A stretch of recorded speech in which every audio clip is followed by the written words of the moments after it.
Welcome to Biggest Spoilars, the destination for exclusive spoilers, latest updates. Baptism begins slowly, like the whisper of a tide pulling back before a devastating wave. Port Charles wakes under a muted sky, the kind of gray that warns people with instincts, people like Sam, Carly, Sunny, and even Monica, that the world is preparing to shift. Something sacred is on the verge of ending, something heavy and unspoken hangs in the air, as if destiny is inhaling deeply before exhaling the final breath of a chapter no one was truly ready to close. Drew Kane stands at the heart of that stillness. Quiet, reflective, carrying the weight of too many battles, too many goodbyes, too many sacrifices. His final scene hasn't happened yet, not officially, but the city can feel the edges of it nearing, closing in like the slow tightening of a curtain call. He walks through familiar corridors at General Hospital, through the Metro Court, past the harbor and the Quartermain grounds, and with each step, something inside him whispers a farewell he has not yet spoken aloud. And so baptism begins. Not with water, not with rituals, but with the cleansing ache of a man preparing himself for an ending he never imagined would come so soon. The universe stirs around him. Shadows shift. Memories sharpen. Unresolved wounds rise to the surface. The people who loved Drew, some deeply, some quietly, some from a distance, begin to feel it too. As if fate is flicking its fingers along invisible strings, tugging at hearts to warn them before the goodbye becomes real. Carly is the first to sense it. She approaches him at the Metro Court with a soft smile, but the moment she sees his eyes, her breath catches. Something is different. Something is drifting. She asks if he's okay. Drew gives the reassuring answer he always gives, but beneath that calm tone is something else, a subtle tremor of resignation. Encouraging words will come later. But first comes acknowledgement. A chapter is ending. Carly touches his arm, grounding him, silently begging him not to disappear into that place people go when they're preparing to leave. "Talk to me," she whispers. But he only gives her a half-smile, that gentle Drew Kane smile that never fully hides the pain underneath. Port Charles watches him move through the world with that quiet softness. Even Michael notices. So does Sam, even though she tries to hide the flicker of emotion behind her eyes. Scout runs into his arms, giving him the purest kind of love, love that catches him off guard, love that clings to his heart with childlike innocence and unbreakable loyalty. This is where baptism deepens. The cleansing ache of love that knows it's running out of time. He holds his daughter longer than usual, breathing her in as if memorizing her. He hugs Monica too tightly, his hand trembling when she doesn't see. He thanks Michael for simple things that don't require thanks. He pauses before every doorway, looking back even when he pretends not to. Because he feels the end approaching. And endings, true endings, demand confession, forgiveness, courage, and the willingness to walk through a fire that burns away everything except the truth. Encouraging words start to rise like the beginning of a hymn. Elizabeth tells him she's grateful for the kindness he gave when she needed it most. Finn claps his shoulder, reminding him he's stronger than the demons he's fought. Anna promises him that the world is safer because of men like him. Sunny nods with a rare expression of respect, acknowledging Drew not as a rival but as a man who fought for family against impossible odds. But encouragement cannot stop the march of fate. Cameron Mathison's departure is a shock to the audience, but inside the world of Port Charles, Drew Kane's departure feels like being caught between two cliffs, the one he's stepping away from, and the one he's walking toward, knowing the jump will hurt, but also knowing he cannot turn back. Angry threats begin to rise. Because baptism is never quiet. Transformation demands fire. And the fire is growing. Drew tries to sever ties cleanly, but life resists. He overhears hints of a new threat in Port Charles. He discovers a mysterious file tied to one of his old memory mapping enemies. He realizes someone may be hunting him again, someone who sees his exit as an opportunity. And this is where the angry threats sharpen. Not from Drew. From the people who love him. Carly threatens the universe itself for daring to pull him away just when she needs him most. She tells him she will not let him walk away, not like this, not silently, not broken. Her voice shakes, but her spirit doesn't. You don't get to disappear. Not from me. Sonny, in his own quiet intensity, warns Drew. Whatever's pushing you out, you tell me. I take care of threats. No one runs you out of this town. Elizabeth whispers an angry promise to fate. He suffered enough. Leave him alone. And Sam? Sam, who knows Drew better than anyone, looks him in the eyes and delivers a threat that's laced with love, fear, and undeniable truth. If you're walking away because you think you need to protect us, don't. We've survived worse. We survived together. But Drew can't give them the explanation they want. Not yet. Not when the danger is still unclear. Not when the shadows whisper his name with intentions he can't read. His final scene is forming around him, gathering energy, shaping itself. Every baptism includes surrender. Every ending includes inevitability. Every transformation requires the courage to let go. Drew walks along the pier one last time. Memories flicker like film strips. Jason's face. Oscar's smile. Sam's hand gripping his. Scout's first laugh. Carly's strength pulling him back from darkness. His own desperate need to be a better man. He's fought for so much. He's lost so much. He's rebuilt himself more times than anyone should have to. But this exit, this final moment, feels like both punishment and liberation. A door closing and another opening. A goodbye and a rebirth.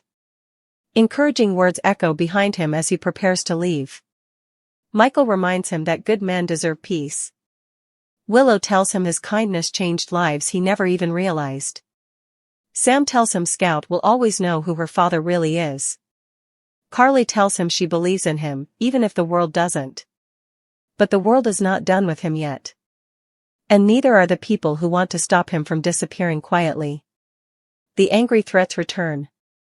Carly confronts him again. You're not walking out without telling me why. Fight for something, for someone, for me, if you can't fight for yourself. Her voice breaks, the baptism turning into a storm. She grabs his hand, then lets go, because she knows if she holds on, he won't be able to leave. Drew looks at her with a pain so raw it steals her breath. It's time, he says softly. It's not up for negotiation. Carly's fury ignites.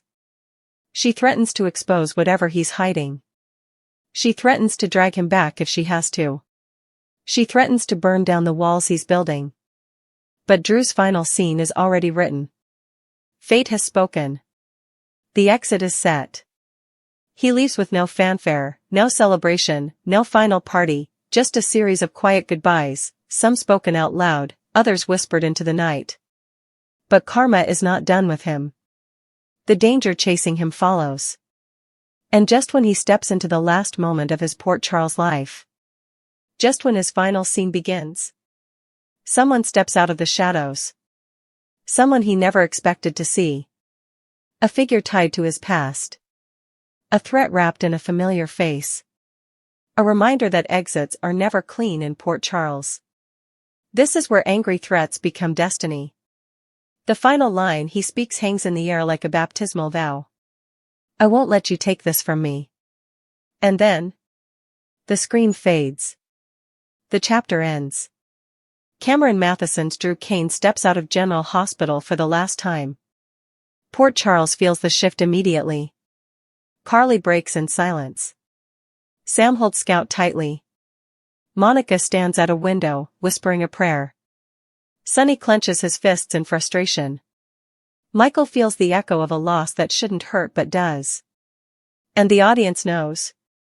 This exit is not just a departure. It's a ripple, a consequence, a seed planted for future chaos. Baptism ends. The cleansing is over. The transformation is complete. Drew Kane is gone. But his absence, his legacy, his unfinished business, will haunt Port Charles long after the curtain falls. Michael Corinthos descried on Drew Kane's marriage while the Bobbies came for Curtis Ashford. At the Quartermaine manse, Michael brought Ned Quartermaine home from the sanitarium, so his early release was a happy surprise for all his favored bones. Giovanni Gio Palmieri and Emma Scorpio Drake also joined the Thanksgiving fests, which was another welcome surprise for Brooklyn Quartermaine. Harrison Chase had been busy whipping up a traditional lemon regale, but there were some enterprises when Leo Quartermaine admitted he let Outback in the house. Although Outback put her paws over on the table as she looked at the lemon, Michael seized her before she could ingurgitate it down. The lemon and sides were successfully prepared, but Brooklyn, Olivia Quartermaine and the others decided Chase had tempted fate enough. Rather of risking another disaster this time, the Quartermaines delivered the cooked food to GH for all the staff who were working on Thanksgiving. That included Portia and Isaiah Gannon, who had donated for a shift so that Portia wouldn't have to work alone on the vacation.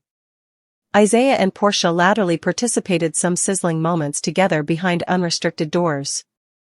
Gio stayed before with Ned at the Quartermaine manse, where a giant pizza delivery arrived since Tracy Quartermaine had ordered ahead of time. The QS kept their tradition of singing before eating on Monday's GH occasion.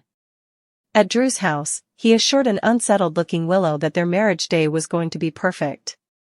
Alexis Davis accepted Drew's assignation and showed up for Scout Kane's sake, but she still disaccorded with Drew intimately. Drew made it clear that Alexis demanded to put on a smile and pretend she was happy about this marriage. Kai Taylor was there to help make sure all the arrangements were squared down, but he told Drew that he couldn't stick around due to a previous commitment. Nina Reeves arrived coming with a matrimonial gown for Willow that she'd brought from Crimson. While Nina participated a tense moment with Drew, Willow comforted Scout away about all the happiness ahead. Subsequently, Nina possessed Willow alone and wondered if she was sure about going through with this marriage. Willow claimed she was completely apprehensive of the effects Drew had done, but she was concentrated on getting vindicated and getting her kitties back. Nina questioned if Willow loved Drew, so Willow replied that she didn't have to. Willow's love for her children was obviously what signified further than anything differently. Nina was concerned over Willow's commentary and tried to talk to Nathan West when he showed up, but he got a work-related textbook and had to leave in a hurry. Willow still sounded reflective as she looked at a print of herself with Wiley Corinthos and Amelia Corinthos, but she slipped her marriage dress with Elizabeth Baldwin's help. After Scout served as the flower girl, Elizabeth took her place as the maid of honor. Willow also walked down the aisle to Drew, who was staying near the fireplace with Martin Gray. As for Michael, he bailed on the rest of the Quartermaine Thanksgiving fests and ended espionage on the marriage through Drew's window. At the Ashford hearthstone, Marshall Ashford got a warm welcome home for the vacation. Kai also joined the gathering before Jordan showed up with a dish of flora, which Trina Robinson surely wasn't pleased about.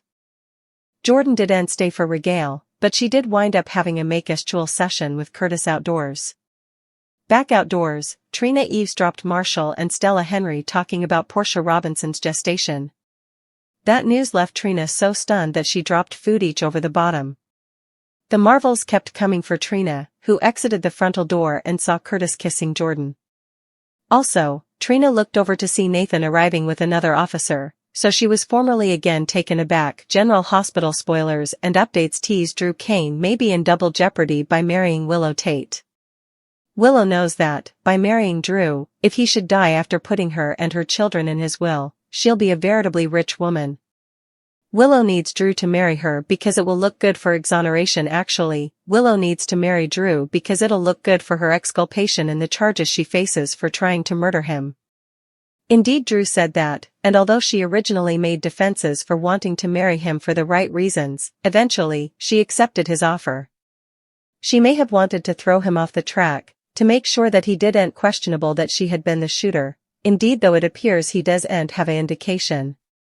Both of them want to make sure Michael Corinthos goes down for the crime, indeed at the threat of battling Carly Spencer in court in a guardianship battle. But if Willow was the bone who tried to kill Drew to begin with, will she try to do so again, only by a different method? Once Willow is vindicated, she cannot be tried again. Once Willow is vindicated, she cannot be tried again for the same crime. That is what's known in the legal world as double jeopardy. Drew's double jeopardy is trusting Willow and putting himself in peril so after she could finish him off, having her children back and inheriting everything he has. She'll have full access once they're wedded. She can dispose of him by poisoning, or anything differently except shooting him isn't a good idea. Indeed, if she can't be tried for murder again on the original charges, using the same system may still cast reservations on her. The legal term double jeopardy refers to the same crime, same case, not a alternate pass. The question of Scout Quartermain. Of course, Drew's original plan included him, Willow, Wiley and Amelia Corinthos, and his son Emily Scout Quartermain living together as a family. But indeed Scout can see that her father has changed for the worse, and she'd rather live in the Quartermain manse with Danny Morgan. Still, she'd reluctantly live with her grandmother Alexis Davis or one of her motherly aunts, Christina Corinthos Davis or Molly Lansing Davis, if not that. So if Drew dies, and Willow gets down with it again, by conceivably setting up some alloyed drug or commodity, Scout will be taken care of. Willow realizes the child is better off without her father. Indeed, though she'd be a total orphan, she'll still get her heritage. However, she wouldn't deny her that.